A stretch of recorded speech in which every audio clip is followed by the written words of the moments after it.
We are at the Palladium in Los Angeles, and we just finished the Soundstrike press conference in preparation for the show here on Friday night with Rage Against the Machine. A friend of my mother's in Omaha. She lived in the States for 23 years. She has 3 daughters, and because of her legal status and some bad legal advice, she's been separated from her children for 2 years. And she's been told by the U.S. government that she can't even apply for re-entry for another 10 years. How'd I get involved? Zach asked me and Rage to be a part of it, and I was happy to do it. It's a righteous cause, and honored to be a part of it. I'd like to thank all of you for coming, but specifically I want to thank Zach de la Rocha.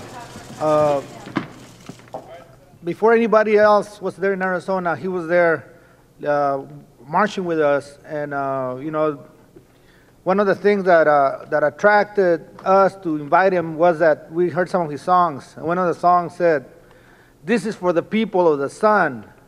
This is for the people of the sun." Friday, July 23rd is a very important day for us for a couple of reasons. One, because it will be the first concert that Rage has played in Los Angeles in 10 years. Very proud to share the stage with Conor Oberst and the Mystic Valley Band, as well as the Jornaleros del Norte. All 3 bands on the bill also reflect the spirit of solidarity and the fight for social and economic justice. We're here today to support the international boycott of the state of Arizona in the wake of the passage of SB 1070. We're here to use our music to unite people of all colors and economic strata in a single voice of solidarity to say no to legalized racial profiling. And we are here to rock this mother to the ground. Toxic ideas have led to a chain of events, culminating in the passage of a law that says we are not all equal. When you hear people talk on TV about it, it's really easy to forget that these are human beings that we're talking about.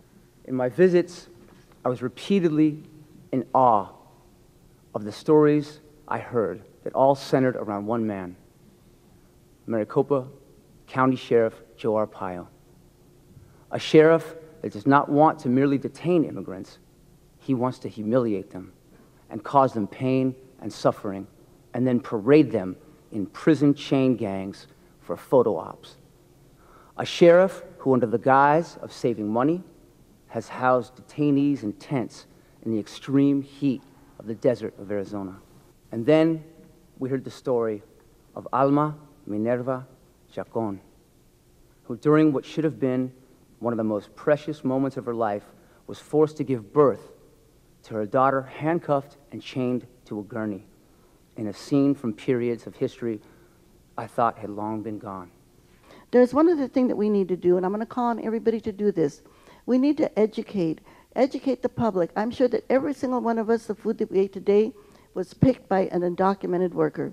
In my view, the law is immoral, it's un-American, it's unconstitutional, it's hateful, it's racist, and it's not going to solve any of the problems that people are claiming it's going to solve. It's actually going to create more problems. It's going to isolate a community. It's going to use them as scapegoats for our problems in this country.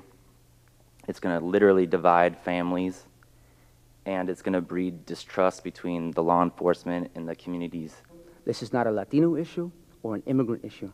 This is a battle of basic human dignity, a battle that Rage Against the Machine, Conor Oberst, and the artists of the Soundstrike are fully committed to win. We thank our fans, and especially those in Arizona who understand we are also fighting for them. Thank you.